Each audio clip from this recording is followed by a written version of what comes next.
A very good afternoon, one and all present here. Today, I, Tripti Kumari, student of MBA International, on behalf of Geeta International Business School, welcome you all in today's e-panel discussion on global trade flow and circular economy. Geeta is continuously working towards excellence in academics, and we witness panel discussion on a regular basis. Geeta International Business School was established in 2004.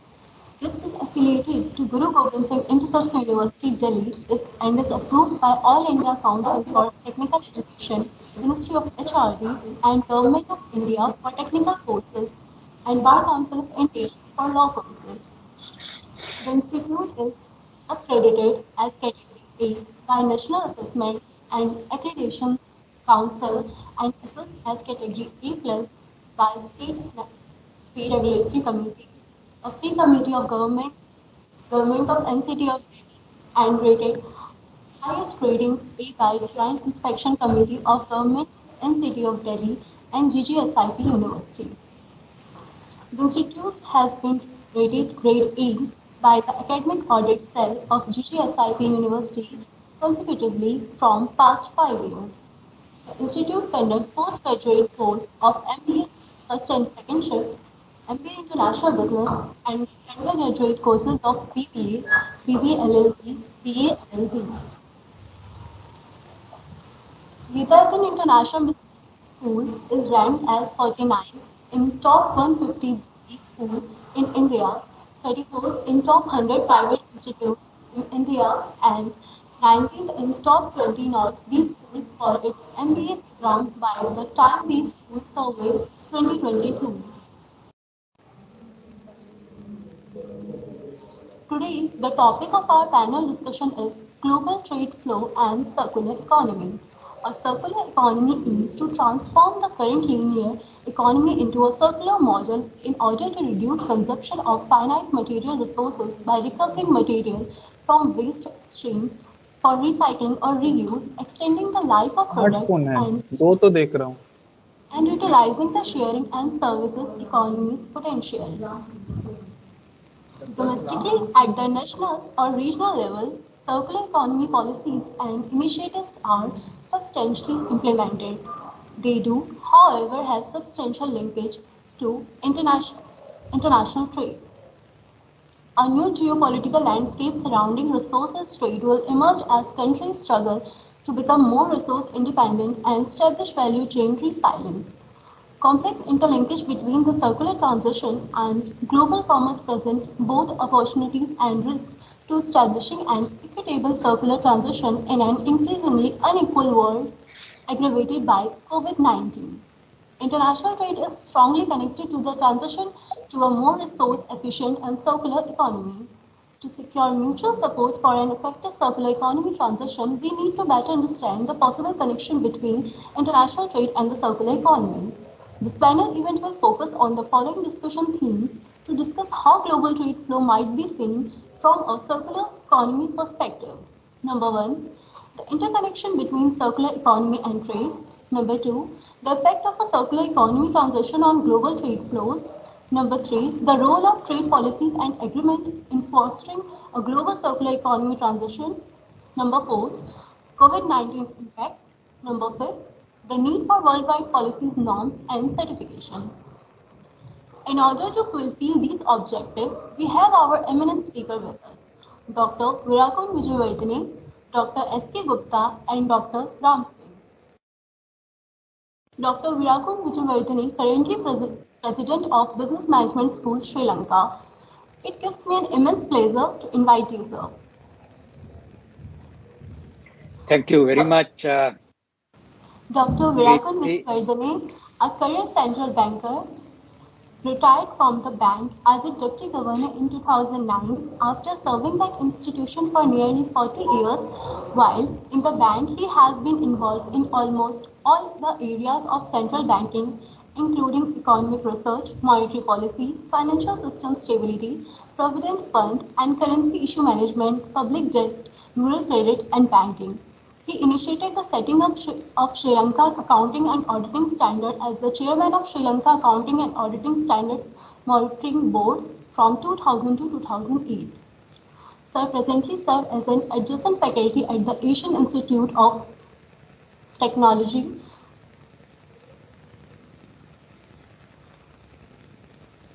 in Thailand and provide his service as a visiting lecturer to the University of Sri Wijewardenae and the Postgraduate Institute of Management in Sri Lanka.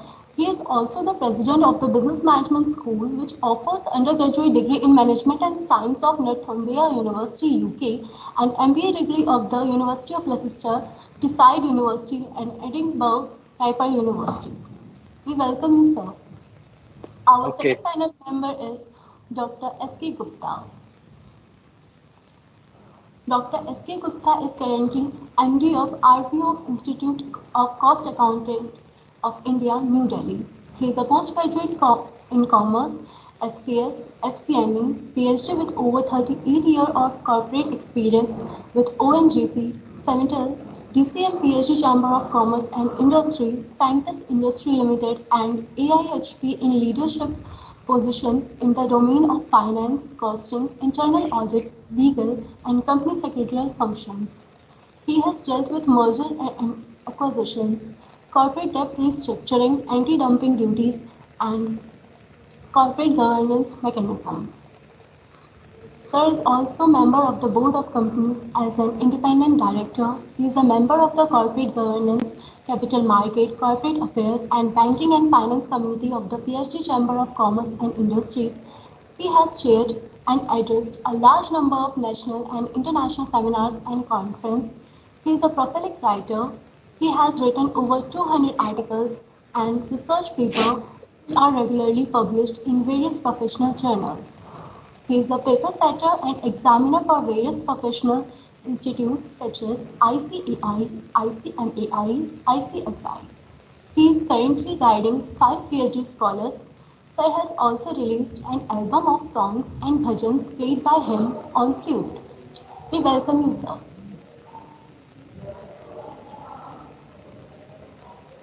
Our third panel member is Dr. Ram Singh.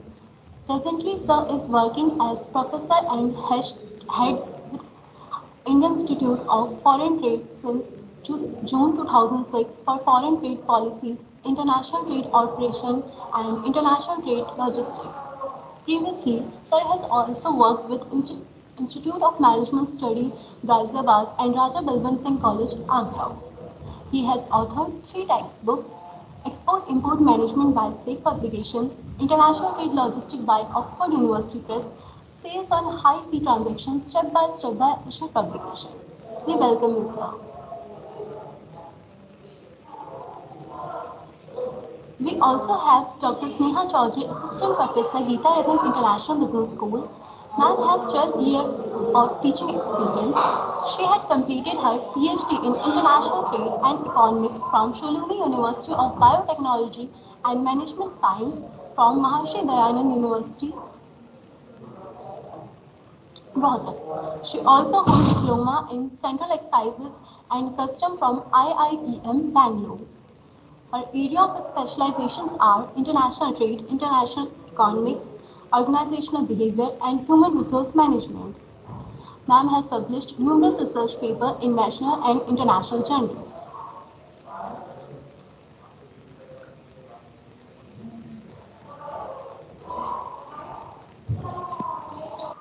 Now, on behalf of our management, I would like to invite Professor Anup Ghosh, HOD Management, to officially welcome our guest. Thank you, Tripti. It is my proud privilege to be this August gathering where uh, the stalwarts like Professor Wijewardenae, Dr. Ram Singh, Dr. Gupta is available. Yes, it is indeed a need of the day to understand circular economy and trade flows, particularly for the international business students. I feel immense pleasure to all these stalwarts with this panel and making a robust, obviously, Dr. Sneha will take her role to steer the whole issue With this, I welcome all and let us start the program with a zeal and enthusiasm. We are waiting to hear from the stalwarts. Thank you. Now, can I call upon Dr. Sneha Chaudhary, the moderator for the discussion, to take over the session? Thank you, Tripti. I'm highly privileged to be a moderator for the discussion, and I'm looking forward to learn from our expert panel members. I welcome you all, the panel members here, Dr. Wijewardenae, Dr. Gupta, and Dr. Singh. Before starting, I would like to give a briefing what I know about the concept. Is like I feel like the circular economy concept aims to transfer the current linear economy into a circular model that gradually reduces the consumption of finite material resources by recovering the material from waste streams for recycling or reuse, extending the life of products, tapping into potentials of the sharings and the service economy. It aims to boost the economic growth prospects by increasing recycling and secondary material use, which can be achieved through reducing environmental impacts throughout the product life cycle, reducing the consumption of the raw materials, and reducing the dependency on the imported supply. International trade is strongly connected to the transitions to a more resource efficient circular economy. To secure the reciprocal support for an effective circular economy transition, we need to better understand the possible connections between the international trade and the circular economy. The shift to a circular economy is likely to cause structural changes in the economy, which could have an impact on the trade flows. In some economies, the demand for primary materials, intermediate materials, and trash may decline. At the same time, the transition to a circular economy may open up new prospects for the service demands. It's vital to ensure that the circular economy and trade policy should work in unison. Trade may provide potential chances for a global circular economy by transporting waste and products to the places where there is a comparative advantage in sorting and processing these resources. As a result, unnecessary trade barriers, such as the import and export restrictions on waste and scrap, should be avoided as much as possible. However, these benefits should not come at the expense of the environmental problems.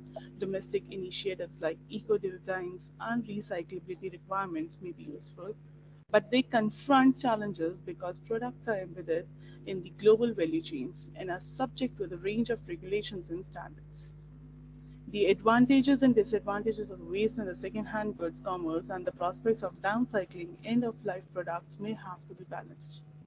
Just to put in, the topic selected for today's panel is very new topic even at the global forum and come up as in flourishing concepts in the last few years. Global shifts towards resource efficient and circular economies are likely to cause these structural changes in the countries and the region's economies, with implications for trade at various levels along the product value chain, including trade in various forms of goods, that is, reusing and the other concepts. This panel discussion seeks to give our participants a thorough grasp on the interconnections between the circular economy transitions and international trade, as well as how circular economy and trade policies can complement each other. So we look forward to understand these concepts of these intersections of trade and the circular economy under previous aspects. With this now, I would like to invite our first panelist, Dr. W.A.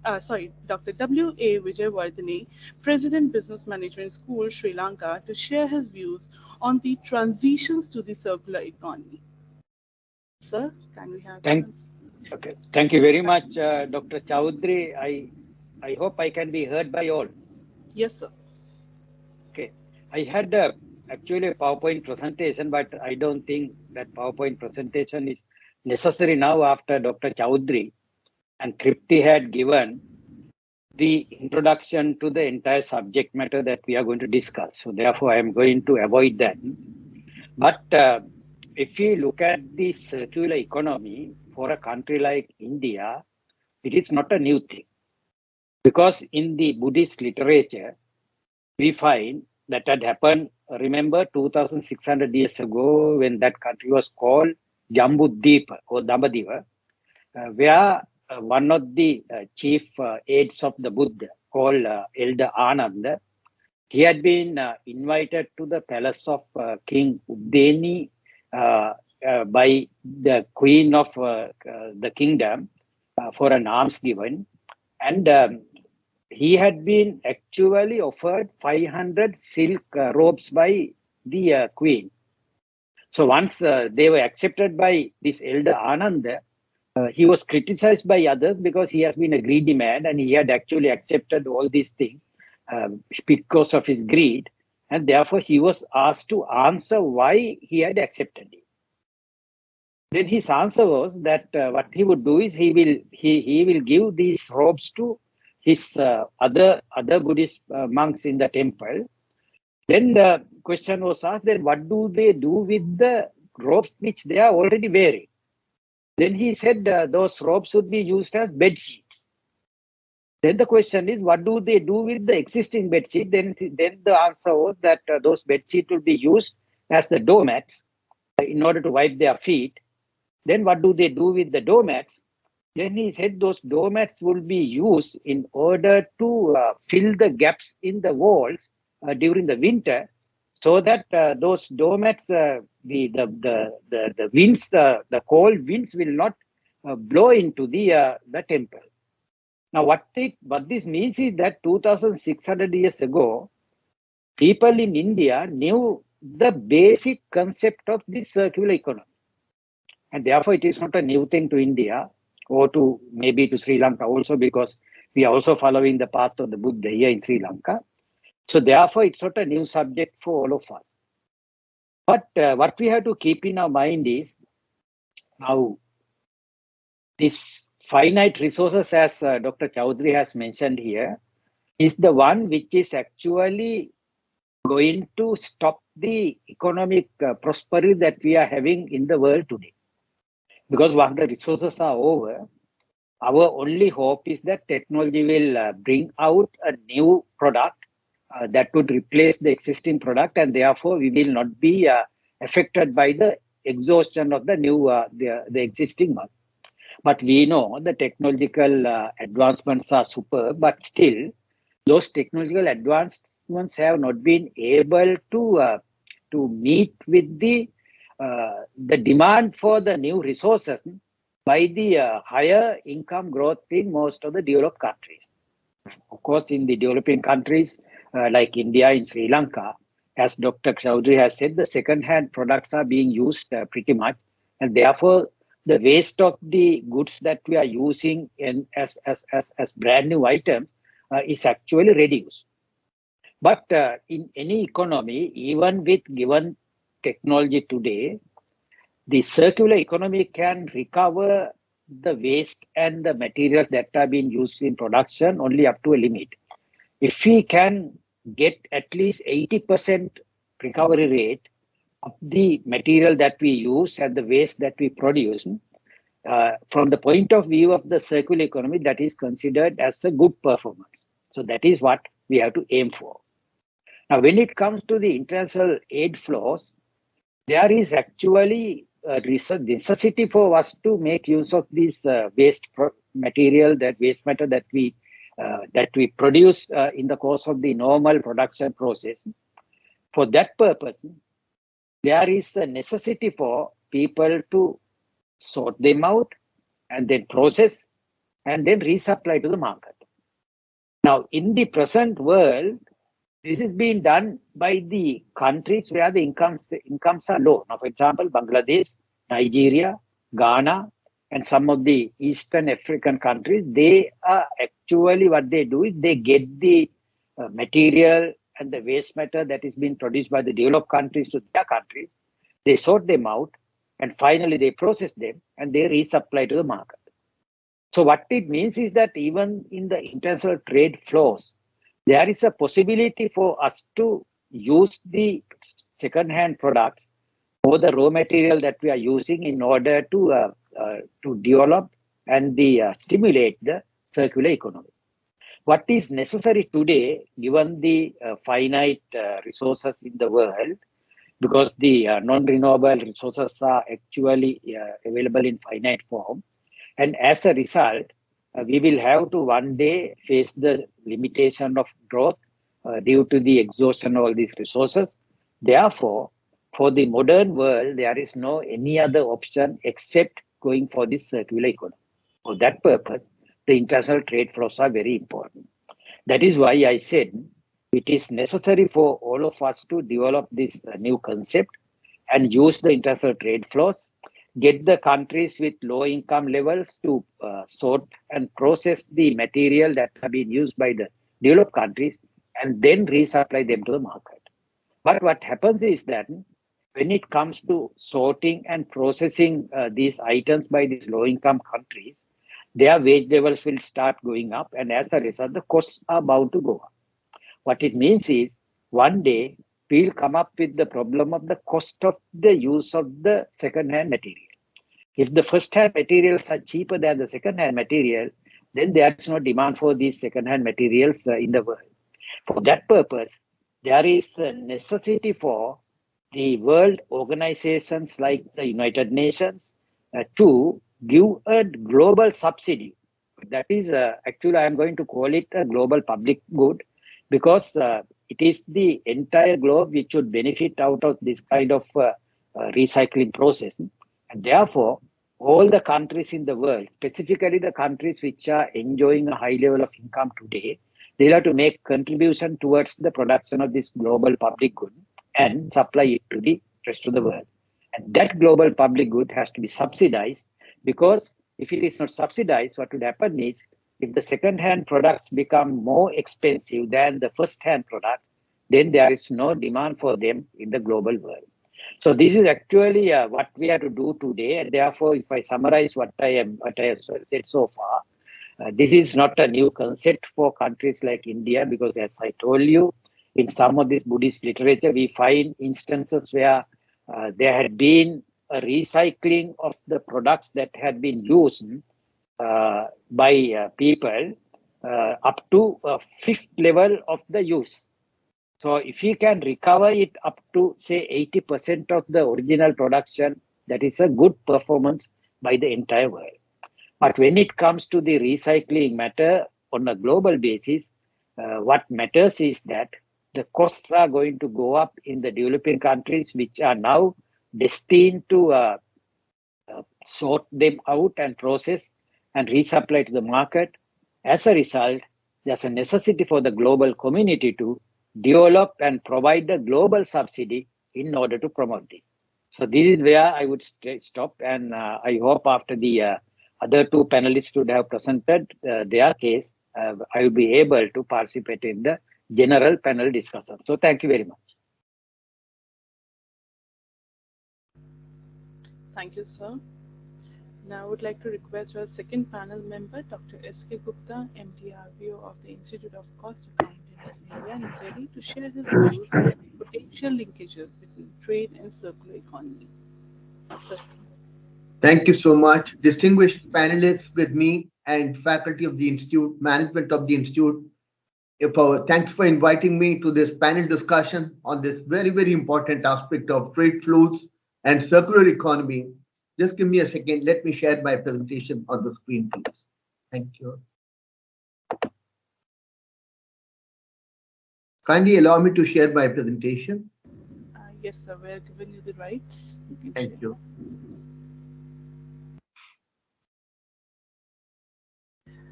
I request Dr. Wijewardenae to please close your slides, please.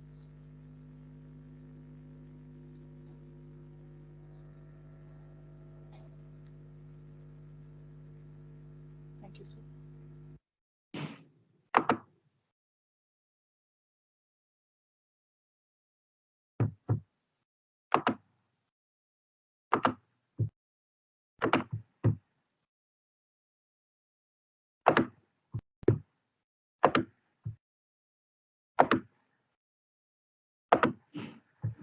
Yes. Is my presentation appearing on the screen, please? Yes, sir. It's visible. Thank you so much. You know, we would all tend to agree that the world is changing, and it is changing at a very, very significant pace. I'm not only talking about last 2 years of COVID-19 pandemic situation, but even otherwise, if you look back maybe 2 or 3 decades, there have been very, very significant changes which have taken place in the world, especially in terms of trade amongst the different countries. There was, till about a few years back, kind of a blind rat race towards globalization. Every country wanted to get connected with rest of the world, with all the countries of the world, and there was sort of a blind rat race towards globalization. But we all know that it sort of came to a halt in the year 2007 2008 when the world as a whole faced mortgage crisis or the subprime crisis or the financial recession which emanated from the US. And when the economies recovered from that recession by 2012 2013, the mindset of the people across the world had changed and people started thinking in terms of nationalist tendencies. People started thinking in terms of protecting their own national interests rather than going in for a blind rat race towards globalization. US cut down on the H-1B visa significantly, and a lot of other restrictions were placed by various countries of the world with regard to trade happening amongst themselves because every country now wants to protect their national interests, and that's what is the scene even today in 2022. Now, when we look at a circular economy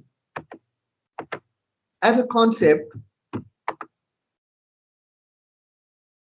we should remember that there is only one planet Earth that we have inherited.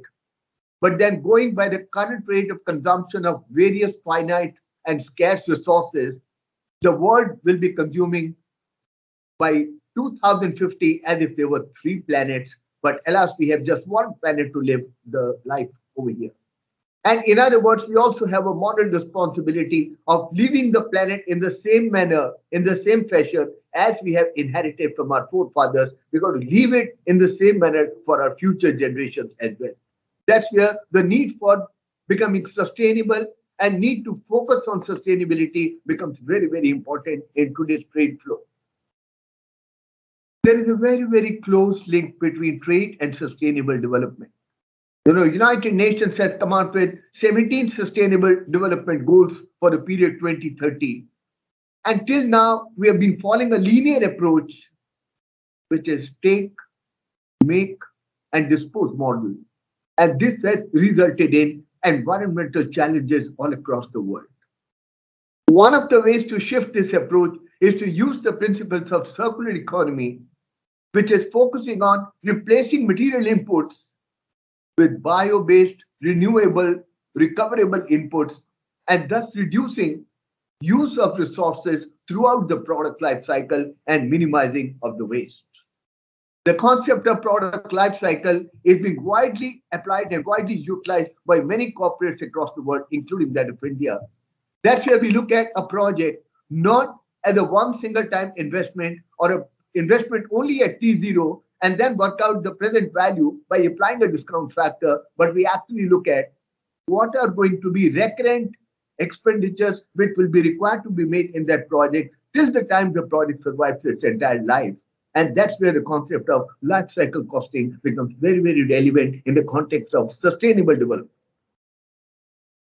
Circular economy policies and initiatives largely take place domestically at the national level.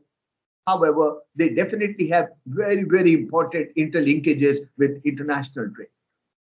Whatever the government of the country might decide, and if they decide to follow the basic tenets and principles of circular economy, is going to impact the structure, the architecture, and the volume of international trade also.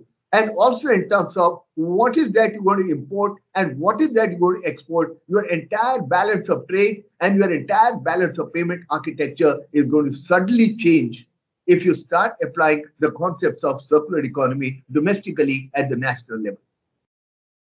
From the initial focus of circular economy on recycling, reusing, minimizing waste generation, the circular economy can evolve into a broad-based approach to make resources more sustainable and the resource use more sustainable.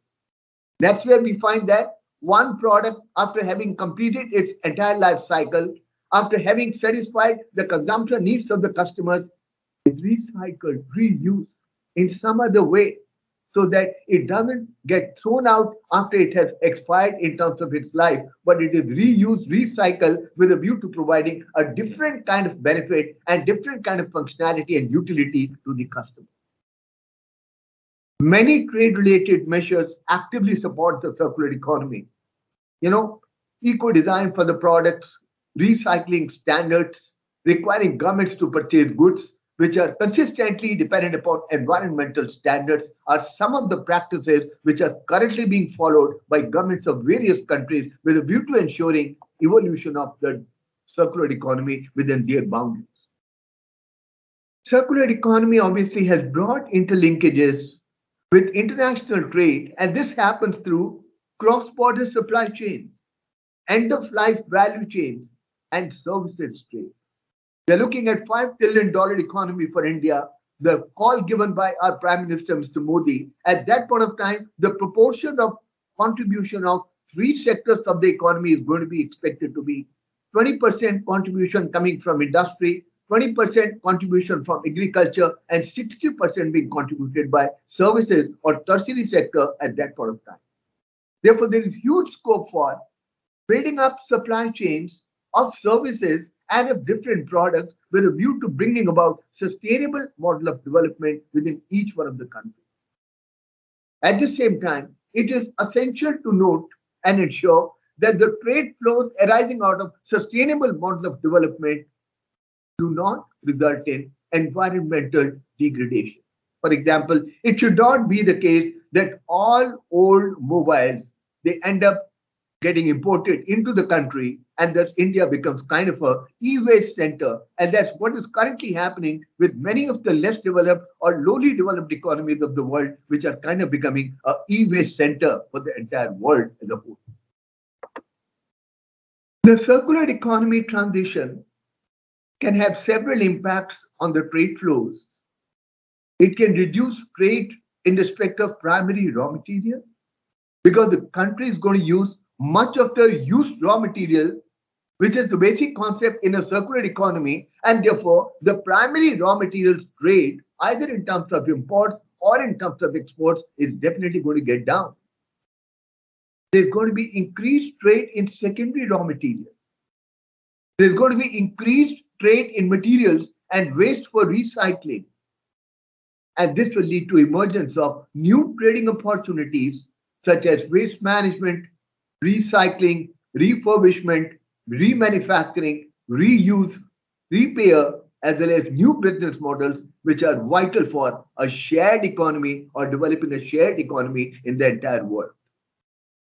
Increasing trade in second-hand goods and circular procurement of subnational and national governments may also provide additional opportunities for international trade if we look at circular economy as the model which everyone wants to imbibe and everyone wants to go ahead with that. However, the impact of circular economy on trade is more complex rather than what is simply understood as. As an economy increasingly relies on reuse or recycling, lower volumes of raw material will be needed compared with currently high levels of raw materials which are needed by the country to be imported from outside or maybe consumed from within the country, because there's going to be substantial quantity of raw material which is going to be reused, which is going to be recycled for remanufacturing purposes. However, the impact on the value of trade is less linear and less straightforward to understand. There could be significant increase in the value of secondary material traded, since the main thrust of the circular economy is to use materials in high a value state as possible, as high a value state as possible. At the same time, weights of raw material or weights of the final products are also going to play an important role, in the sense that heavier materials may not be exported globally for recycling, and therefore we could probably see emergence of remanufacturing, reprocessing hubs in certain regions of the world if the added value from economies of scale exceeds the cost of transport.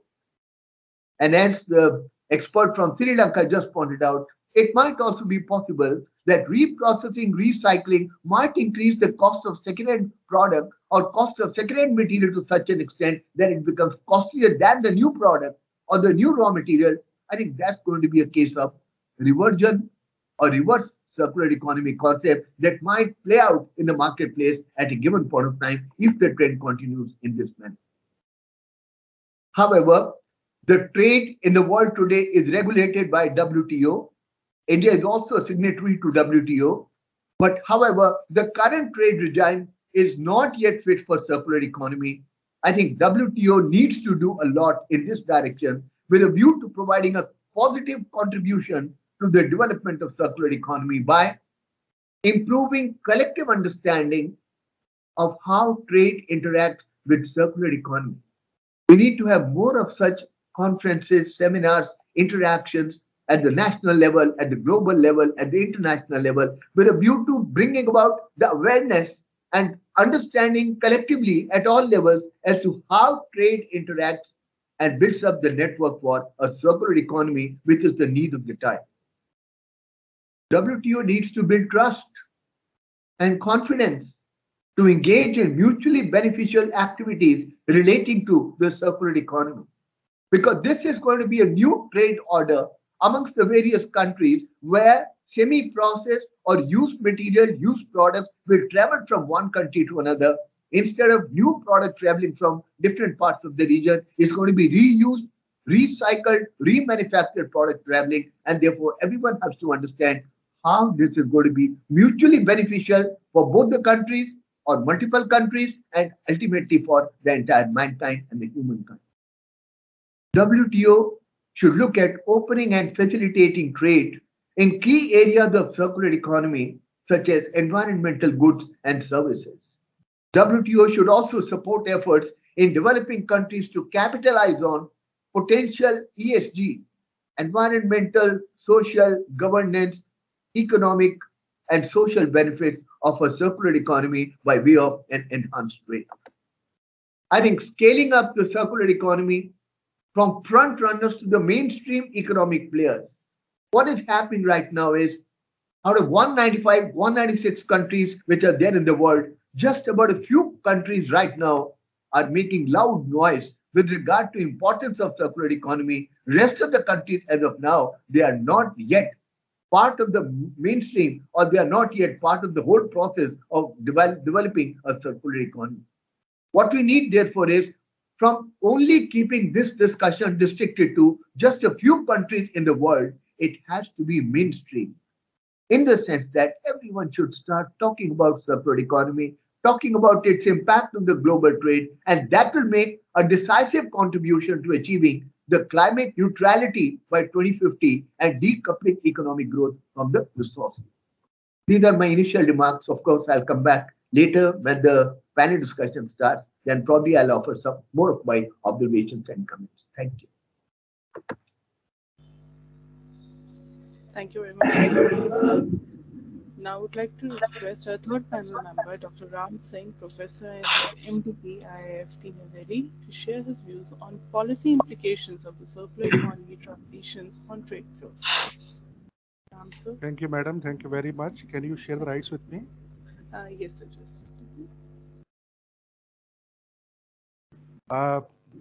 With words of wisdom from our esteemed panel of experts, starting from our experts from Sri Lanka, Honorable Professor Wijewardenae. Honorable Sir has had very high-pitched remarks about establishing interconnections between global trade flow and circular economy. Ladies and gentlemen, boys and girls, good afternoon to each one of you. I'll just take 10 minutes time and then it's your flow. Boys and girls, already we have discussed about what is a circular economy and what are the interconnections, so I leave that area. Let me focus only from Indian policy perspective because we want to save time, economize and on time. But subsequently, it's your flow. You can ask any questions related to India's preparedness for any sector of India's external trade. I'll just take two examples, two cases, so as to make my arguments. Boys and girls, you must be aware, I'll take some 2-3 case studies only just to make an initial remark, and then plenty of examples, I will just list them and not more than 10 minutes, that's all. So you must have seen a wonderful product which is called a gift of nature called coconut. And let me start the whole story from coconut. In 2009 sometime, I got a call from Choir Board of India to frame a policy so as to create an ecosystem of circular economy and enhance exports. So what can be the policy interventions from Government of India point of view? Boys and girls, we visited Cochin, which is the state of Kerala, deep south, which is very rich per se the production of coconut is concerned. And our other experts from Kerala, which is also having huge productions of coconut. And we drafted a complete policy for them because we consider agri-waste to be a huge export opportunity. It is not only agriculture waste. There are certain solid reasons for that to create a case before Government of India when we were offering certain policy remarks aimed at ensuring cheap supply of inputs for our coir industry, number one, providing them production related incentives, export related incentives, and also linking them to global market. Let me place on record, you can check this data. When we joined this project, India's coir industry was mere 2,000 crore rupee of industry. Today it is around 3,500 crore rupee of industry. So journey from 200 crore, 200 crore to 3,500 crore. You just can imagine how long this journey has been per se the coir production from India is concerned. Boys and girls, ladies and gentlemen, why? Why only coir? Why I started from coir? Coir is agriculture products. India is an agriculture-based economy. 65% of population is dependent, directly connected. When agriculture sector grow, money directly go to bottom of pyramid. When money go to bottom of pyramid of farmers, their purchasing power increases, their catalyzing effects on Indian economy become very high. So we want to choose a sector, certain sectors, and this coconut was one sector, coir was one sector that we have chosen. So if money go to farmer hands, any professors have every reason to be happy. My respected friends, coconut fruit is a gift of nature. It is, इसको अमृत, हिंदी में अमृत कहते हैं हम लोग. ये एक हमारे any temple you go, any gurdwara you go, any religious festival in South India or Northern India you saw, any religious ceremony, any cultural ceremony, not only in India, in Sri Lanka also, coconut is offered as a fruit, as a gift to God. We must have seen it. Ladies and gentlemen, coconut when consumed is not a waste. That journey has to be enhanced. Our professor was giving words of wisdom and I was listening. If we can stage 4-5 stages, that's a wonderful achievement that we can make to leave low carbon footprint. And for that to achieve, we can convert first we can recover our fruits and subsequently, first we can have water in a raw material form. If it is completely ripened, we can recover a fruit. And then we can convert into a coir pith. Coir pith can subsequently be converted into variety of, you just see, variety of, I'll just show variety of agricultural, coir products. You just see the footmat that we carry back home, the ropes that we make. And now you see the variety of products because I brought a lot of pictures so as to make my point. What we call table mat that we carry back home, in our kitchen. In addition to that, now a lot of ropes and other kind of material. You see the beautiful basket being created, the flower pots being created, in the temples and all that, the what we use for the purpose of taking food or community feeding, the kinds of the carpets that we create also come from coir. So these are some of the products which can come from a agriculture waste. The product which become a waste, we want to leave zero carbon footprint. And for that to achieve, ladies and gentlemen, when I say zero carbon footprint, it means coconut produce lot of, it's an environmental friendly product. There happens some degree of production, there is some element of carbon during the various stages of production, but ultimately if you see the net effect, it comes out to be zero carbon footprint. Ladies and gentlemen, it's an eco-friendly, eco-label, eco-friendly products. It's what you are doing. You're converting waste into wonder. It provides employment to weaker section of the society. You touch these points, and in the Maslow need hierarchy model, they touch at the bottom. It empowers woman worker, and when it empowers woman worker, it means it sustains a family. And when it sustains a family, it means it creates an ecosystem of improved livelihood. and it is more than 3,000 crore rupee of export opportunity of India. So it's a smile for everybody. Everybody's smiling with the circular economy if we implement it. And that's why I say beauty does not lies in the eyes of beholder. Sometimes it is much beyond. It is in our actions. It is in our ideas. Boys and girls, these are some of the products. I mean, I'm just listing it because I want to make best use of my time. Within limited time, I want to make remark. You just can go through the variety of products which can be created from agriculture waste. You can just see the product portfolio. And this is how this journey starts, starting from coir pith, subsequently to coir yarn, and subsequently being converted either into ropes or variety of products which are before you. And there may be even a bigger portfolio. If you sometime travel to place like Kerala or Tamil Nadu or even Andhra Pradesh, and even sometime if you travel to Sri Lanka, you will find beautiful products being converted from agriculture waste to eco-friendly, sustainable products which can be marketed all over the world with a right kind of policy intervention. So what are the policy interventions? Let me share with you what policy interventions we make. We ensure that there is availability of raw material. So we make our foreign trade policy, Schedule 1, we make changes. We allowed the import of raw material. And ladies and gentlemen, one of the finest quality of coir pith is coming from Sri Lanka. We do have shortages. So we import from Sri Lanka, we import from Indonesia, we source it from other ASEAN countries and bring it to various parts. Even in this, we are sourcing it now from China, from where?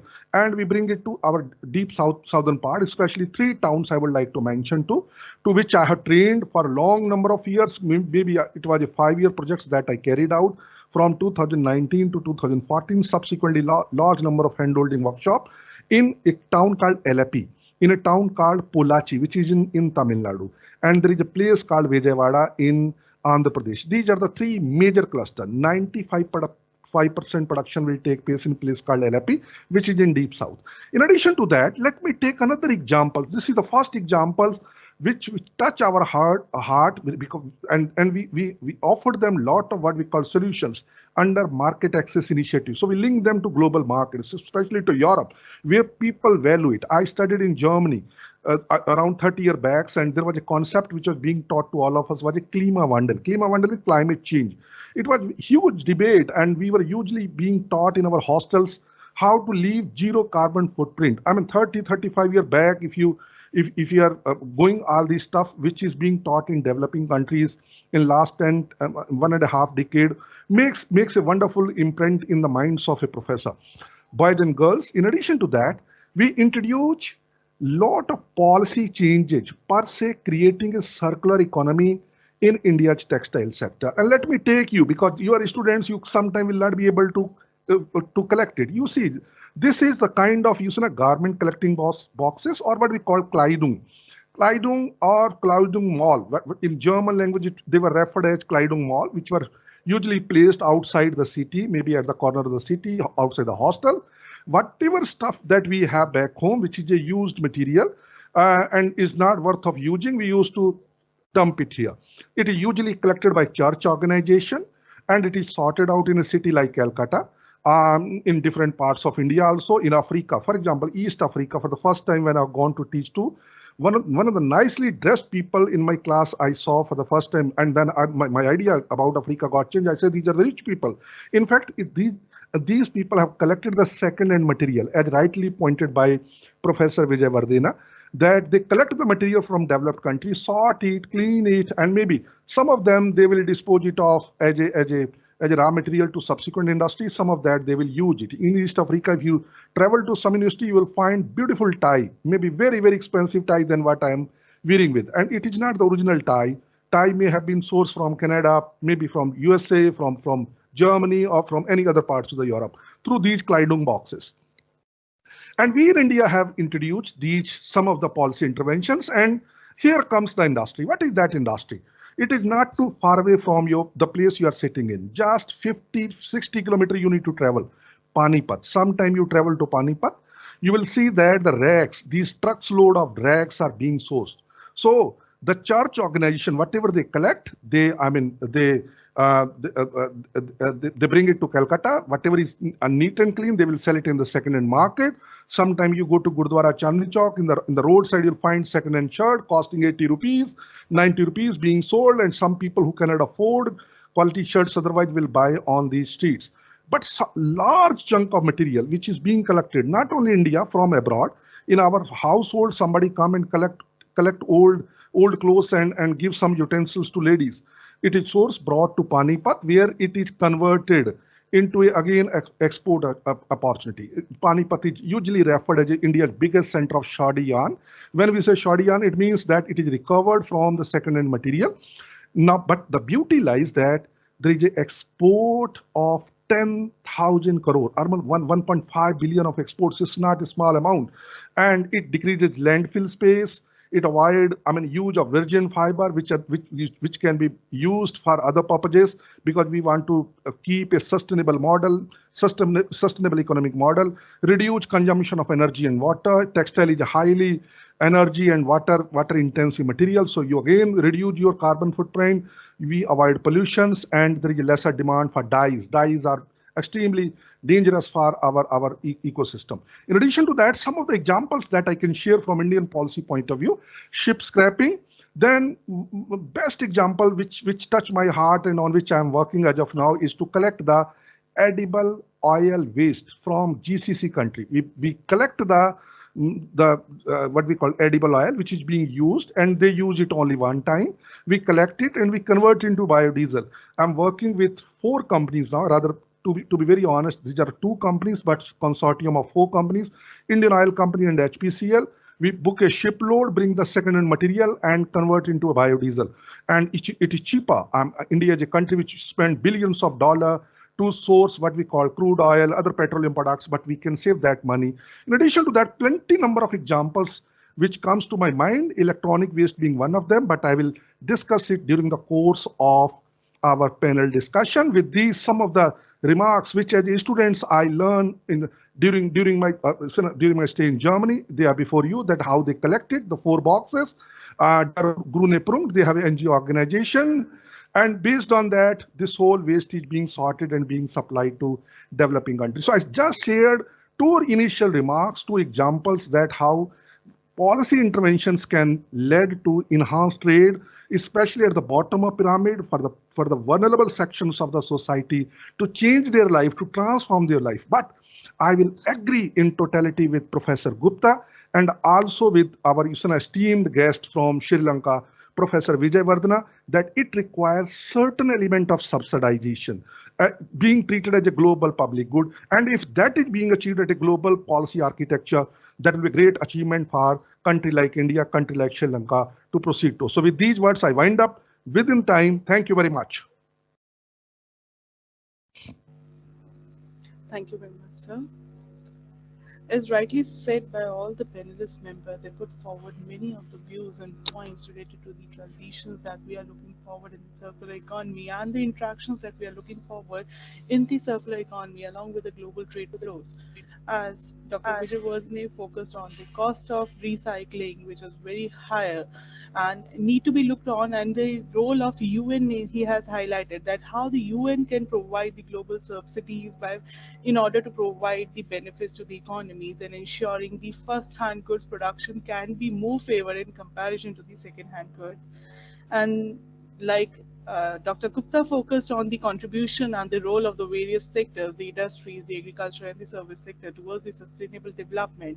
And by the way, the economies are moving from the linear model of take, make and dispose to the circular model, that is to recycle and reuse, which will lead to which we can provide to the trade opportunities to the different economies and the other shared economy concept that we are focusing on. Yeah, he also focused on the role of WTO, how he can help in creating this organization, or the members can help in creating the trade regimes in order to fit in the concepts of the circular economy. And the major point that he focused on is the global initiatives that need to be taken care of, as many of the economies, as Gupta sir focused, that are not yet into the concept of the circular economy. So what role they can also play and how they can be associated with the other practicing economies. Ram sir has given many of the examples, the common examples that we look forward to, but we are unable to relate with the topic. We go forward for the concepts only, but we ignore the various concepts. Like he gave an example of how the coir has been utilized, how the edible oil is being used to make the biodiesel, yeah, how the textiles are being, the clothes are being reused to frame out the various products that can are also providing with the solution to the economies in terms of creation of the employment. Like basically this we can say, or the conclusion that we can come forward with the discussion of all the panel members, that yes, circular economy can help in creating or solving out the various macroeconomic issues that the economies are facing. And secondly, the point that we are looking forward is to the sustainable growth, the major point that we are focusing on. So with this, sir, we would like to come up with some of the questions that we have got from the members, from the audiences. Okay. Like first question that I would like to put forward is to Dr. Wijewardenae on the point that he has given up. He was saying that the concept is not new to the Indian economy.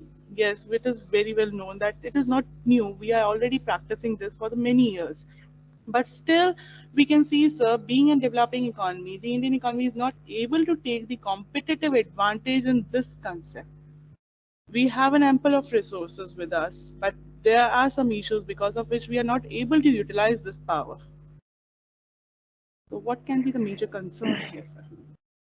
Well, of course, when we say that a country has ample resources, I think it's an overstatement because nobody has ample resources in this world. Of course, with respect to labor services, India has it, abundantly. Even when it comes to coal, you will have to import some of the coal from China, no, not China, Australia, and many other the raw materials that we are using, you have to import from other countries. So what it means is that India is not a self-sufficient country in all the requirements of the inputs that you are using for your production. And of course, we'll have to keep in our mind that this circular economy and the normal economy will have to work side by side for some time until such time the world will come to recognize that the benefits of the circular economy not for the single country but for the whole global economy. That is why I said there's a necessity for the production of this recycling, processing and sorting activity as a global public good rather than a local public good. And that is why I said that it has to be funded not by a government like Government of India, but the global body like the United Nations, which is concerned about the climatic change and the exhaustion of the finite resources of the world.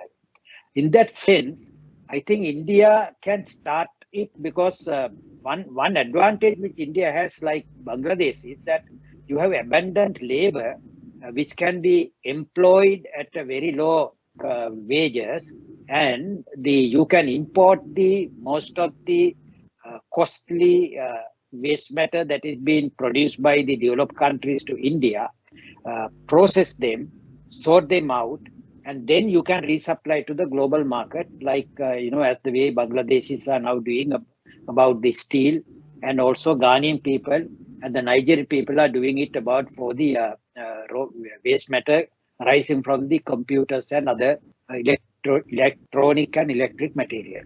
So in that sense, I think India has a very good opportunity to start up. But of course, I will have to give you a warning that the circular economy will not be a success immediately. It will be a success over time. For that purpose, the global community will have to recognize its benefits, not the community in India. So the community in India, as you have said, would be interested in getting the cheaper raw materials from the first source rather than from the second source. But if it comes from with a subsidy given by a global organization, probably we may be able to keep the cost at a lower price and make it competitive and make it and provide it to the industries. And in this case, remember now India is a country which is going to produce and manufacture a massive amount of electronic items, a massive amount of, motor cars, a massive amount of, various other manufactured products. And if India is going to join the fourth industrial revolution within another, say, 5 to 10 year time period, what is necessary is that India has to ensure the supply of raw materials, because if the supply of raw materials has been halted, none of the things can happen. Now, one good example is the microchips. Now, the non-availability of microchips had affected the entirety of the global car manufacturing industry today. But of course, Indian manufacturers have stepped up their production. They are trying to supply to the global market. So in that way, if India is trying to become a manufacturing nation in terms of the fourth industrial revolution, one thing that India has to ensure is that the raw materials should be available at the doorstep. Without that, it cannot make the plan for the future of Indian industry. I think the other two panelists also can, share their thoughts on this.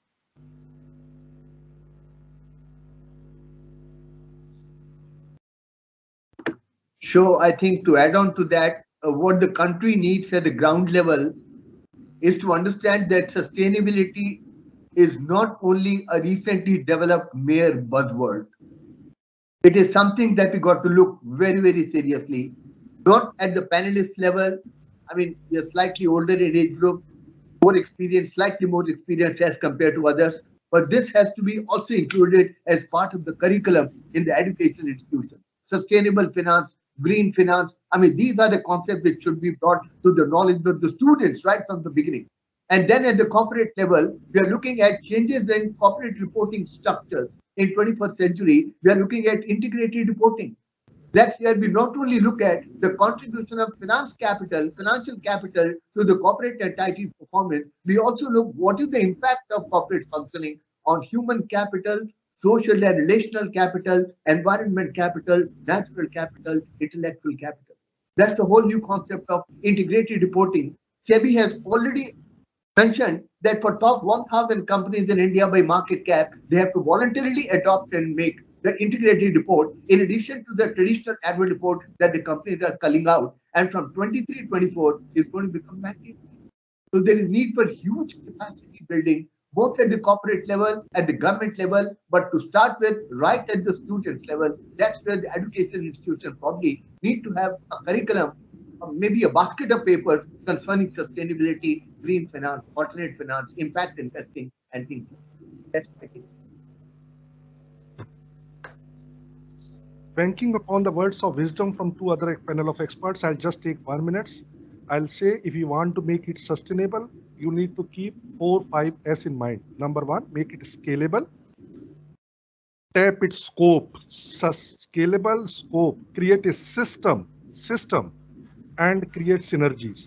And if these four are done, you will become sustainable. Basically, Ramsars provide with a complete solution to the problem. Okay, I think I what would also Thank you. has to be there is there Thank has you to very be a much, change Dr. in the Ram, mindset. for the precise answer. There has to be a change in the mindset also. You know, India today boasts of over 75 unicorns. That means startups having valuation of exceeding 1 billion US dollars. That's roughly about 7,500 crores and above. And India is second only to Silicon Valley in terms of number of startups which are happening in India. But look at the mindset. In Silicon Valley, if someone fails in one startup and if someone fails in second startup, he's treated as a great guy because he may not have succeeded, but he would have learned a lot of things, great learning. But in India down here, if someone fails in one startup and someone wants to get back to employment in industry, he finds it very difficult to get back because people associate kind of a stigma. He has been a failure. He could not scale up a particular venture with which he tried his hands on. So there needs to be a mindset change that needs to be brought. true, sir. I would like to give an extended question to the same point that we are discussing right now. As Gupta has said that we have a lot of resources available which can be utilized for the concept of reusing and recycling. But the main point, as he highlighted, that many of the economies are still not aware of the concept, or maybe they are not into the concept. And I think there can be one of the reasons that technological advancements in that particular economy or the skills available required for that particular production. So how that economies can work on if they are lacking on the technological side or on the skill sides basically. How can they come up with? Well, I think I can start with the answer and the other two panelists can follow it. That is where the universities and research institutions come into the picture, because most of the universities in Sri Lanka as well as in India, they have now faculties of technology or schools of technology, which has been staffed by, I have noted, with the most qualified research scientists. And the students, at BMS where I work, we have a school of science where we have a faculty of technology. And I have found the students who are reading for the BSc honors degree in biotechnology with us, if you give them an assignment relating to any of these matters, they have the ability to come up with wonderful results. So that is what we have to do. I think immediately now, as I said, the Indian government cannot, promote this circular economy overnight. It has to be done over a time period, and probably it might take 10 to 15 years for India to attain a sizable share of the circular economy. But it would, help India, because now if you look at the current Russia, Ukraine conflict there, now it has, I think, destabilized the entirety of the supply chain in the global market. So if something like happens in South Asia, in India, you are also, subject to the same impediments which other countries are now facing. So that is why it is necessary to keep these raw materials at home. But in order to develop the necessary technology for us to do it best, because the Dr. Ram said, the system and synergy, which are most important thing, the universities will have to take the lead, and they have to, assign their students to come up with research on and recycling and processing these items back into usable items at the necessary scale and the scope which he had mentioned. So these are actually something that we have to incorporate into the 5-year plans of India. In the next 5-year plan, you can start it, but of course it will not be done overnight. It has to be done over a period of time, and you have to be very patient until you attain your results. Thank you very much. I think most of the educational institutions in India now have an incubation centers kind of thing, where they encourage students to come out with these kind of research projects and become entrepreneurs going forward. But unfortunately, one of the things that we have seen here in India, people have brilliant ideas, they have brilliant new innovative ideas and brilliant ideas, but somehow they are not able to capitalize on that, they are not able to build on that in a real life. Many examples where an Indian, he could not succeed in getting a patent for this innovation in India, but he goes abroad and gets the idea patented over there. I mean, that's what we got to stop. Somehow we have to ensure that people within the country, their ideas are acknowledged and they are given full freedom to test it out. Every idea may not ultimately get converted into a commercial opportunity. But then you have to give people a chance so that at least they can work out something on that basis. Second point important is we should not be overduly concerned with recycle, reuse, remanufacture. End of the day, I think cost economics also has to get clean. As Professor from Sri Lanka mentioned, that in case the cost of reuse, cost of remanufacture, or the cost of the second-hand product becomes more than the new product, I think the whole concept of circular economy is going to fall flat. So we got to very, very carefully look at the cost economics of the circular. Sir, please allow me 2 minutes time to make a remark, but my remark will be little different from the collective wisdom that is by Professor Wijewardenae. In fact, India And in fact, I will say South Asia is not a mass-based society. These are class-based society. We have created classes. Certain people, I mean, use certain goods and others are in the poverty net. You see the level of gap between rich and poor in India. In India, the mindset, as Professor Gupta was talking about, that our think tanks and all that, in a system like India, what is my learning in my 25, 30 year of career is not by professors and by research scholars. It is by faith-based organization. Accept it or not. In India, faith matters. If you say "Beti Bachao, Beti Padhao," there was a campaign by government of India, save the girl child. It was never successful by government campaign.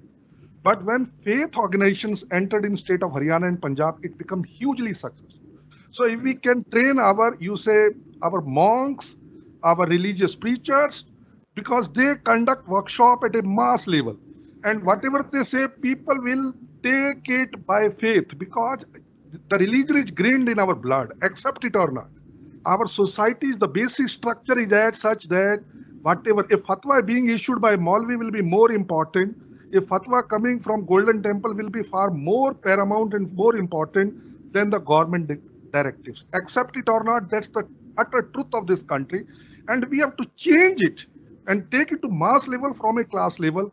It is important that we should involve our faith organization to transform the mindset of the people to move towards a circular economy. And if we achieve that, I mean, if the government cannot do, let the faith organization do it, no problem. Ultimately, welfare of society is important. Thank you, sir. I think I agree with Dr. Ram and also Dr. Gupta on those 2 points because that actually involves marketing.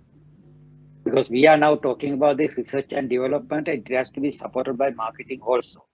The mere research and development will not do any service to us unless we are in a position to market it properly, which Dr. Gupta had said, which should enable us to use what has been invented by people in commercial production. For that purpose, there's a necessity for us to, do it at 2 levels. Because if the government of India is trying to do that, I know it will be a failure because all the governments in the world are failures. That's a known factor. But if it is done at the grassroots level by using these community-based organizations, number one, and as Dr. Ram had mentioned, using the religious organizations as the entry point.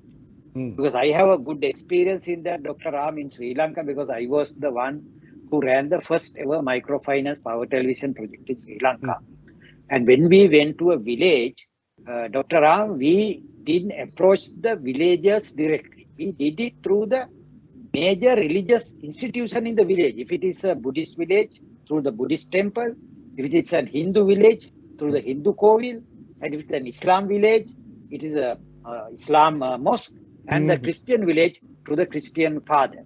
And when we gather the poor people to these institutions, and when the father or the Buddhist priest or the cleric, when they preach it, the people will immediately accept it. And that was used by us as the entry point to these people. But the entry point is very important because you must have a very acceptable, marketing slogan in order to get into their heads and then to their hearts, as you say. The faith is a very important thing in this respect because without faith, nobody can do it. Even the soldiers who are fighting for Russia or fighting for Ukraine today, unless they have faith, those wars will be a failure. Yeah. I think International Women's Day is approaching on 8th of March. Women have a great role to play in development of circular economy or green economy. I have published a few articles in that research domain.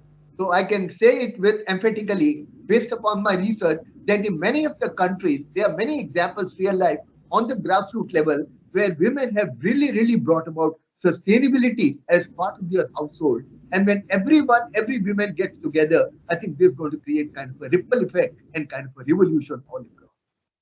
I think, Dr. Gupta, that is running in their blood. You don't have to, put them from outside. I mean, if you look at your mother or grandmother, they are all the great recyclers, in the world. They never waste anything. Sir, you can mobilize people on the basis of faith in 1 minute. I'll just share two examples. You see the Yeah. Baba Ramdev's success in India. You see how he was able to transform the whole ecosystem of yoga and take it not from Indian society but to global society. Government of India was able to promote yoga outside thanks to Baba Ramdev. We have been doing it for ages. Number one. Number two, last COVID, if you see, let me take it. I stay in a place where the Gurdwara become very famous world over, Indrapuram Gurdwara, which is you must have seen it in all medias. When government system failed, the Gurdwara became a most popular system. And even today, we just give one slogan. I mean, crores of rupees being pooled for langar in Ukraine. Now, there is no connection between a person sitting in India and sitting in Ukraine. But we are able to mobilize people based on faith that it is a Khalsa Aid langar or this Aid langar. If you tell people to donate for other purposes, hopefully they will never. But Yeah. when it comes to in the name of faith, I say it is in the service of God. People will mobilize their endless resources. You just need to type one message, and people are calling me. Where to contribute? Tell me account. I'm willing to contribute to the welfare of people in Ukraine. There is no blood relation, no cultural relation, but faith that connects them. If I do so, I will achieve nirvana in my life. That's the whole slogan. Yeah. That's And good. Yes. Correct. if we can club it with circular economy, our job will be done. Sir. So basically, we can say that rather than going for the implementation concept, first we would like to go for the acceptance concept in the people. Exactly. No, I mean, Dr. Chaudhary, the most important thing in this policy, because I had been involved in the economic policy making in Sri Lanka for more than 40 years. The most important factor is what Dr. Ram said, marketing of the policy, which should be acceptable to people so that it can be implemented in the field and in the ground. That is the most important thing. I mean, you can come up with the best, 10-year plan, but what is the use if it is not acceptable to people who are to implement it? That is where we have failed. True. If we look onto the various researches going on these days, a recent research by OECD in which they are claiming up to be a global economy to be converted to a circular economy by 2060, they are majorly focusing on the supply chain management concept. So we think that this is the only major concern area related to circular economy, or do we have the other issues related? Well, of course, I will just, give my, ideas on that so that after that the other two panelists can talk about it. Supply chain is a very important concept here because today, if you look at a single product, that product is not owned by a single country. It has been produced by, many countries and many people who have not even seen each other. And they don't know that, the product that they are producing is being used for the final assembly of the final product in some other country. For example, this iPhone, which is being, used by us. There are 483 different manufacturing units in 47 countries which supply the various components for the manufacturing of the iPhone. So similar to that, the supply chain is a very important thing today. Even in Indian case, I know most of the copper that Indian industry is using, they come from Sri Lanka's recycled copper. And how do we get that copper? We get that copper from other countries. So this is, where, this the poor poverty of Sri Lanka has helped Indian copper manufacturers to get their copper from Sri Lanka, because we get from other countries, we then process it, then we will re-export to India so that it will become part of the inputs that will be used by the copper industry in India. So similar to that, the supply chain management is very important. But what we have to keep in our mind is we must have the will of the government, will of the policymakers, will of the politicians, and also we must be able to mobilize the masses, as Dr. Ram has said, with something like some gimmick has to be used, maybe the faith or maybe something else. We'll have to use it in order to mobilize them together so that they have a common objective to attain. Okay. Of course, supply chains have very profound influence in building up or impacting circular economies. But As we know that quite a few products and subcomponents are being manufactured in very, very different countries. And then there comes a challenge where to source it from. And that's where we got to apply operations tools such as assignment problem, transportation problem, because end of the day, you have to look at the cost aspect. You have to be cost efficient.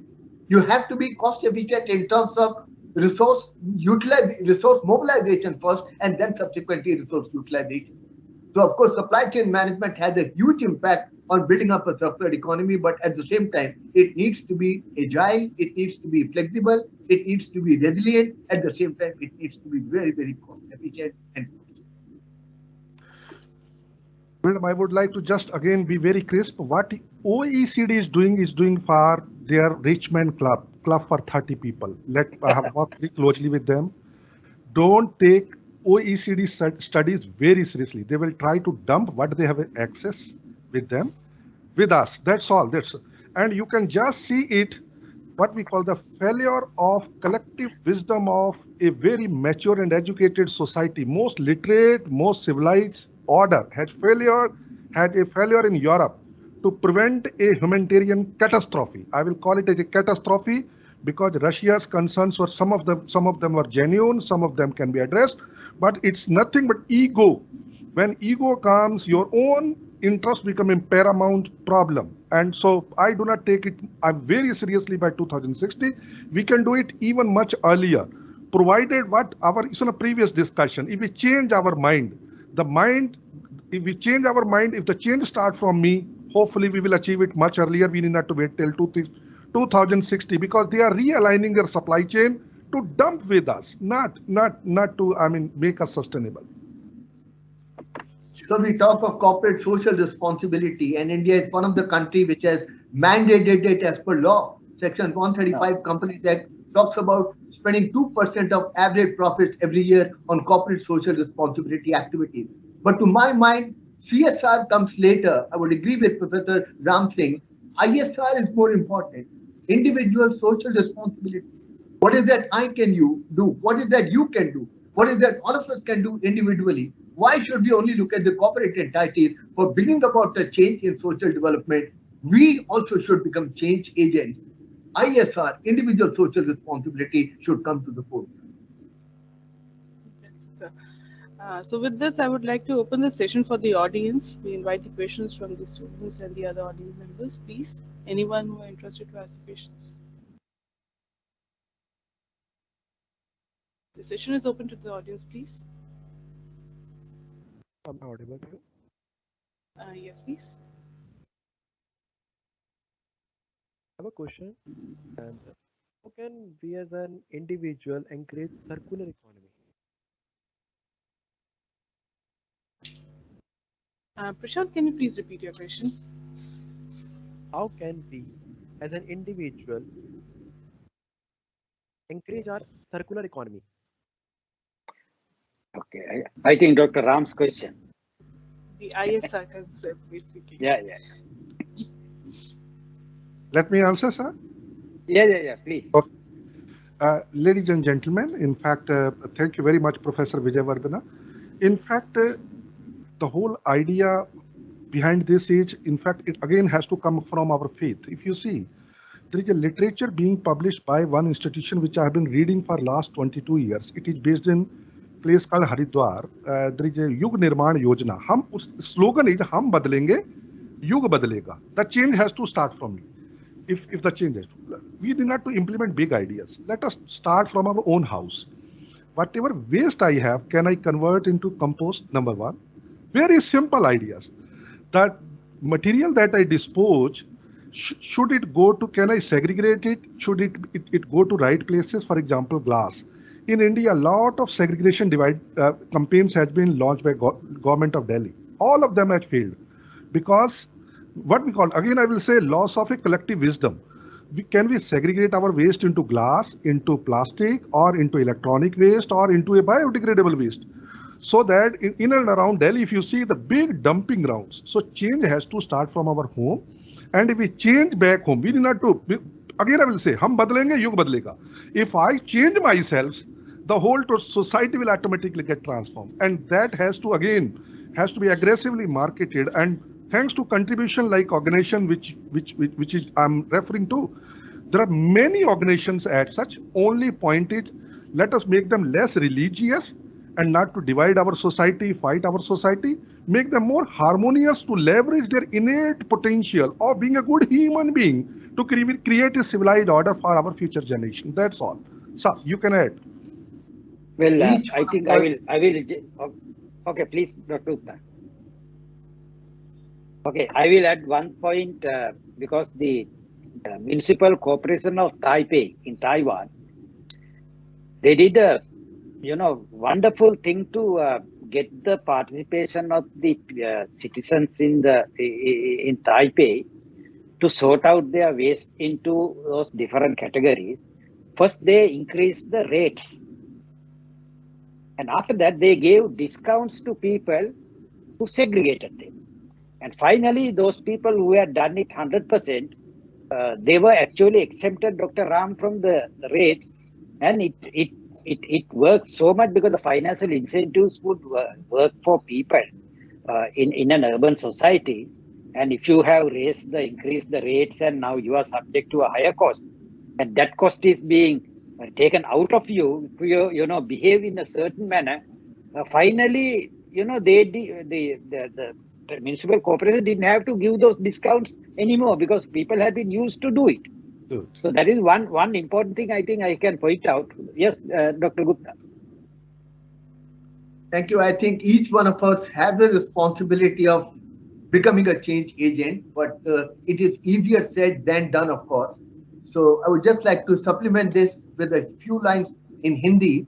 I'm sure it's going to be difficult for Professor from Sri Lanka to understand, but सफर में धूप तो होगी, सफर में धूप तो होगी. It's going to be difficult. It's a challenge. सफर में धूप तो होगी, पर तुम चल सको तो चलो. किसी ने किसी के लिए कहाँ बनाई है राहें, तुम अपनी राह खुद बना सको तो चलो. सफर में धूप तो होगी, जो तुम चल सको तो चलो. It's going to be a tough call. It's going to be a challenge. Nobody is going to help you out. You have to carve out your own path. But that's the way the world ultimately develops. That's the way you can kindle a path of development for the entire economy on the path.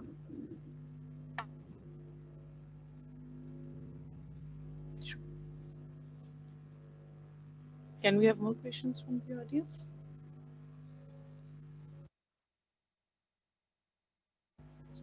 Yes, Rebecca.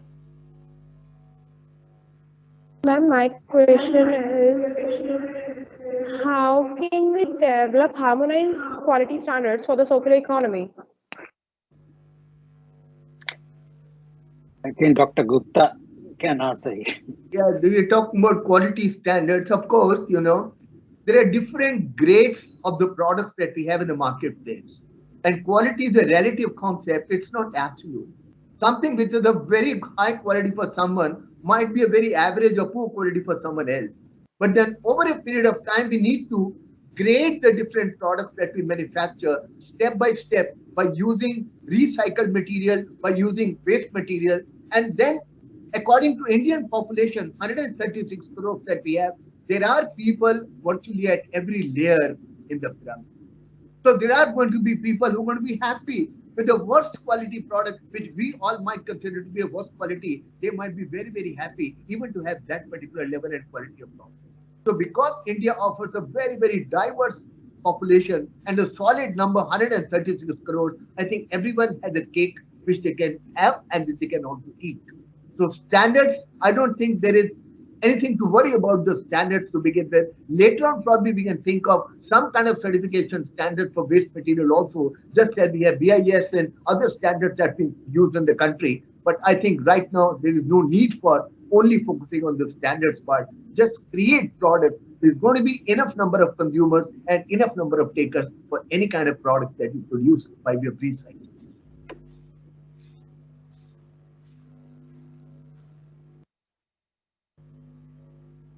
Sir, my question is how circular economy helps in creating value and prosperity?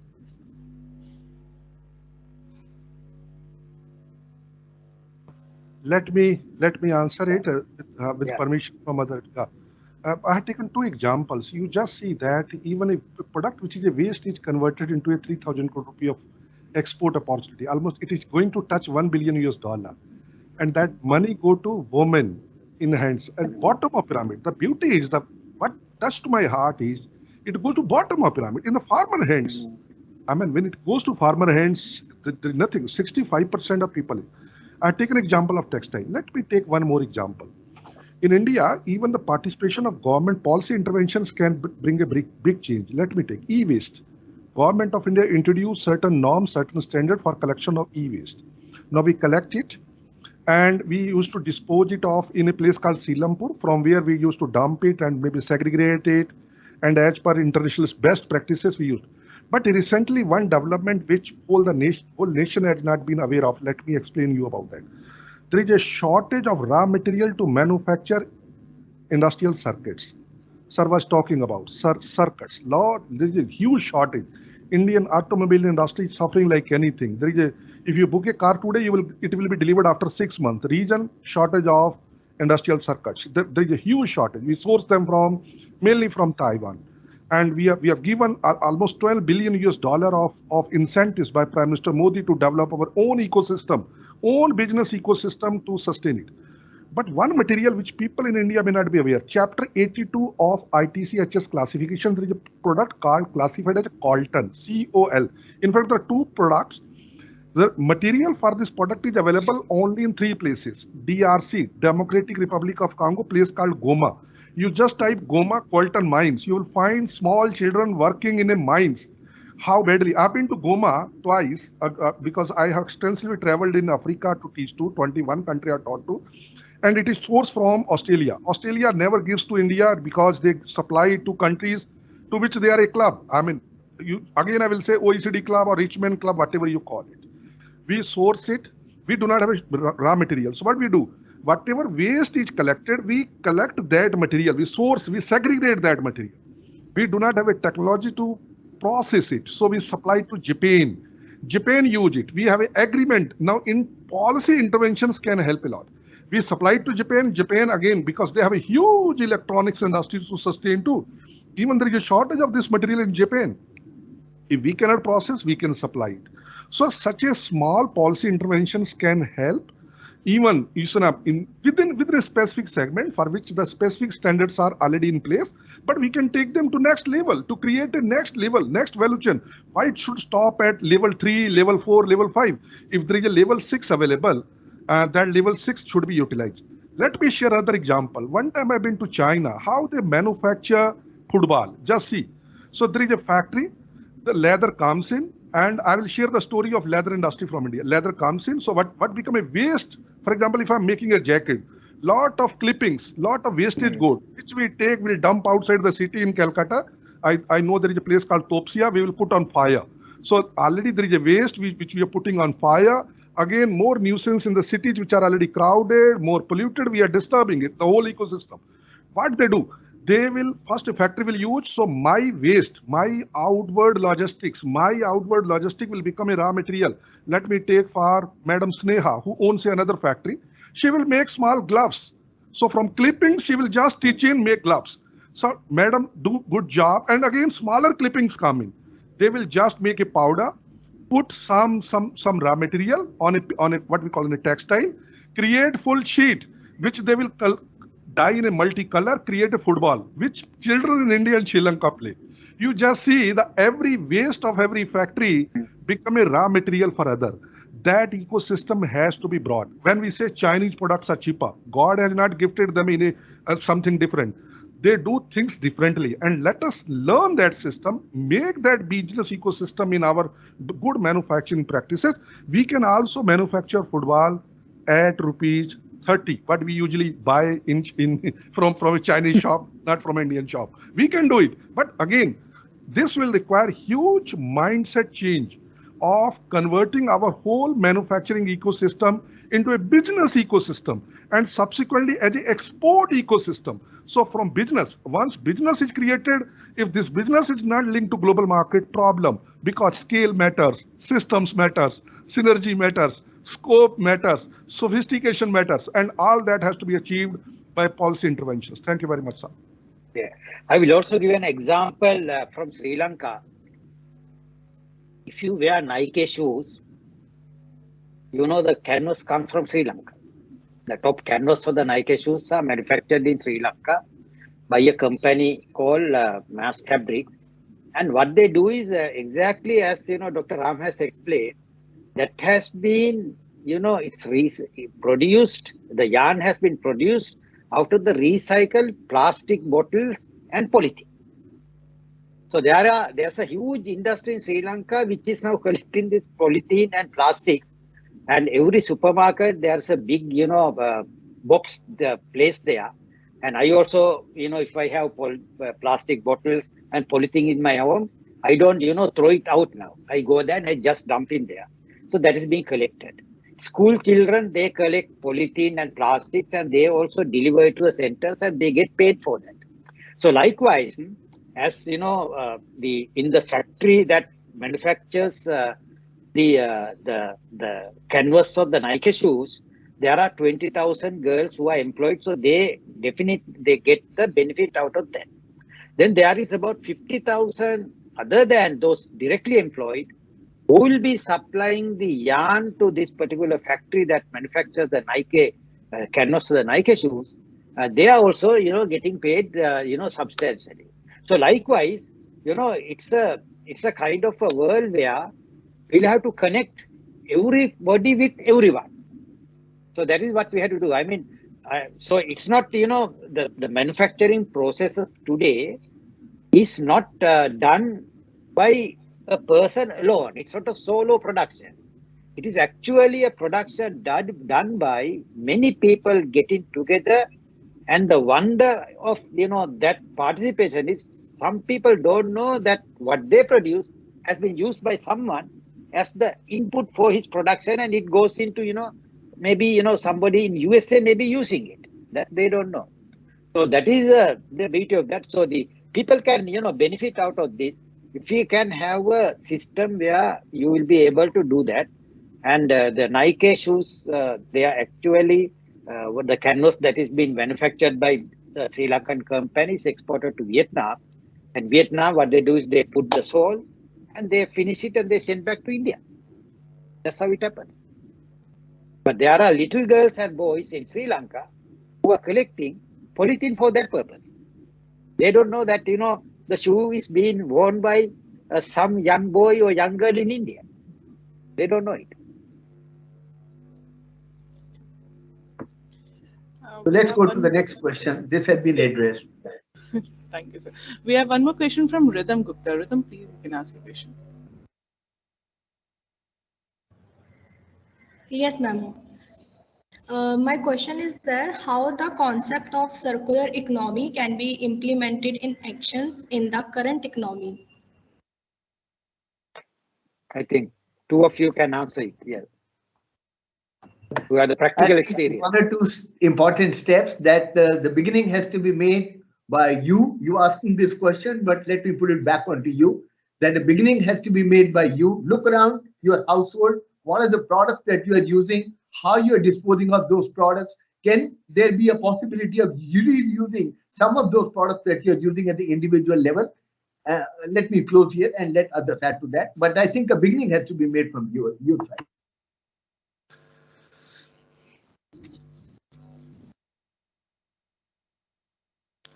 I think it is almost answered. We can move forward. We have a question from Yashika Mittal. Yes, ma'am. My question is, how can the WTO assist governments in the development of a sustainable circular economy? With Professor Vijay, if you can, otherwise I will Yeah, take. I mean, the WTO is there.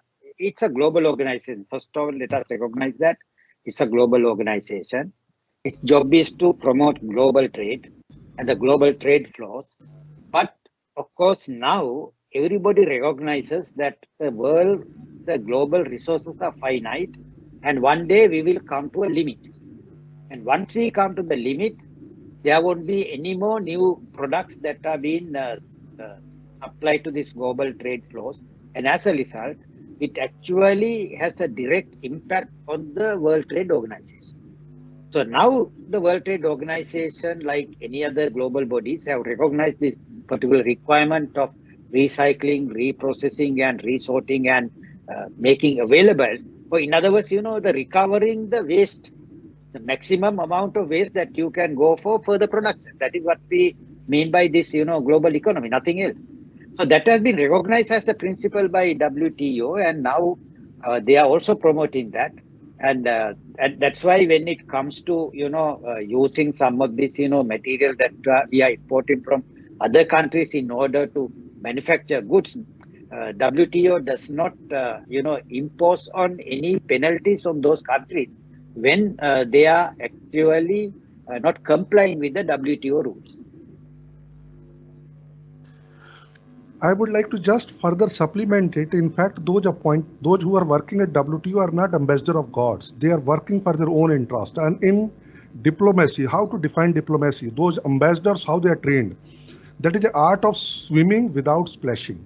So they will swim. So they're working in international trade, in a global policy architecture of trade.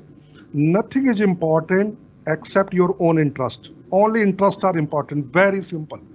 And if we are able to train our society for this, especially in South Asia, I've been preaching it. I'm taking tough time with my students, telling them, don't be cheated by the societies. Don't underestimate yourself from your prospects and potential, and don't be cheated by their words. Estimate your own interest of the country are important. And at WTO, it's a give and take. Don't accept that they will make some rules which are for global public good or something. Even if they're giving something, there must be some takeaway. So when, for example, when they were discussing on agreement on agriculture, simultaneously they offered a trade deal by agreement on trade facilitation. So two agreement, one hand they will give, other hand they will take something from developing country.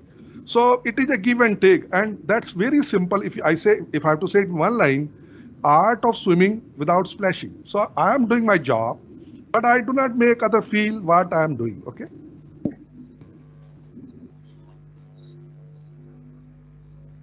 Do we have any other questions from the audience? Yes, Prashant. Yes, I have a question. What are the emerging opportunities for trade and circular economy?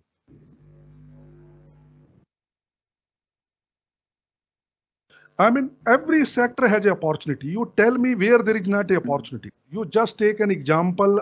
You just say, sir, in this particular textile sector, I have discussed with you. Agriculture sector, I have discussed with you.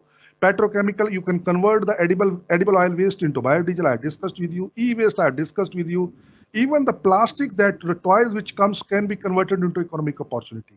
It is for us again. मैंने फिर कहा जैसे Gupta sir ने कहा था, और जिनको मैं फॉलो करता हूं कि हम बदलेंगे, युग बदलेगा. श्री राम शर्मा आचार्य, his words are very touching. I read his magazine every month, and people sometimes they are in my office. People say, why do you read it? I say they change my mind to become a good human being. Sometimes I do not have a time to read Guru Granth Sahib. It's a big book. I do not have a time, but this gives me what is written there. I get the same idea which I read there. I get the same idea in a small, crispy booklet. So the change has to start from us, and opportunities everywhere. Let me take an example. Can we convert the whole ecosystem of our automobile when we say they complete 15 years? Why we dump them in a scrap yard? We can again reconvert them into raw material which can be used by India. Has a shortage of steel. We import a lot of steel. Why to import steel? It is being dumped in various dump yards. Big dump yards are outside Delhi. So can we convert them into raw material by pressing them up like in United States of America, and again providing it as raw material? Sea cables, if you see, large number of sea cables are laid all over the world, made from copper, other material. Those which are not in use, recover them, bring them to a country like India, convert it. You can make very beautiful copper bottle which you can gift it online on e-commerce, Amazon and all that. So opportunity is huge. It is how we change.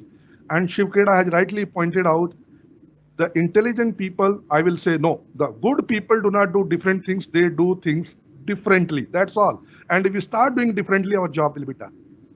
Yeah.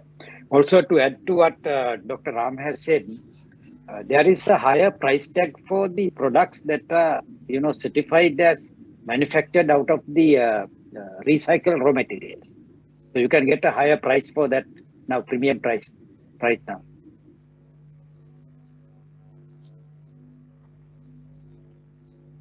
questions?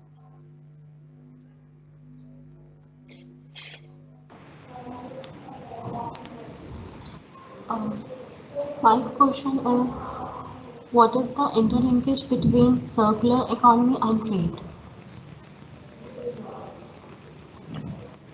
I think it was explained by Dr. Gupta in his Dr. Gupta. presentation. Yes, yes, yes. Yeah, He's a legend. I mean, PowerPoint presentation had done that triptych. If you He have had done recorded, it beautiful. just go through. He had done it beautiful.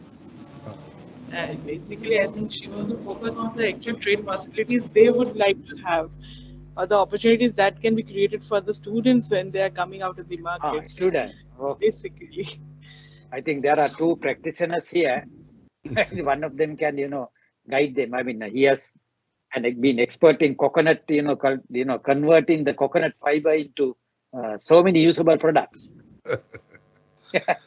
I think the ideas have been generated in their mind how they can come up in this particular section and can utilize the opportunities. So that's where I mean, all of us, all the panelists would agree. We offer to provide whatever mentorship, whatever guidance, whatever directions the students are looking for. If they get interested into getting into this kind of products and this kind of development of the economy, circular economy, from my side, I offer my services, whatever time, whatever I can guide, whatever mentorship I can provide. I think similarly, maybe other two experts, panelists might also be willing to do this. My only suggestions to our lovely students will be challenge yourselves and challenge your mind every day.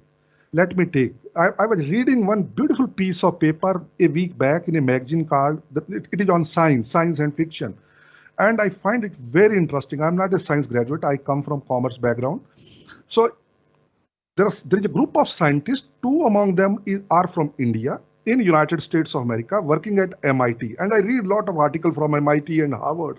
Reason being, they provide me good masala for my class. They are converting iron corrosive material, the iron which become corrosive, into a what we call a e-battery. And this e-battery will be far more powerful than the existing e-battery being created from lithium. Now there is a shortage of lithium. China is sitting on what we call on a bed of lithium, what we can say. Yeah. So we cannot be dependent on China. I mean, if we can provide some alternate. So challenge your mind. My only request, if we change and how they have learned it. I mean, that idea that how this clicked it. That the one student was explaining it that when professor was teaching in the class, they say that in a lithium battery, there is a one electron which complete a cycle. And then he challenged the professor, if it is only one electron which is completing a cycle, which is creating a chain reaction, in a corrosive material, there are 4 electrons. So even the professor got shocked. Yes, if one electron can provide a charge for maybe 300 kilometer, then this corrosive material can provide an electric charge for multiple 1200 kilometer, which is a huge distance. But the point is how to use it. Now they're working it, and a group of German has joined it. First artificial pilot battery they have created, it is successful. I was watching that video and I was enjoying, like I was jumping from my seat. I mean, see, the group of students is challenging their mind, coming from normal periodic table, which we have studied during our, till 12th standard, I studied a periodic table. I never challenged my mind. My request is, whatever you read, challenge yourselves. Can it be done differently? If it can be, my job as a professor is done. That's all.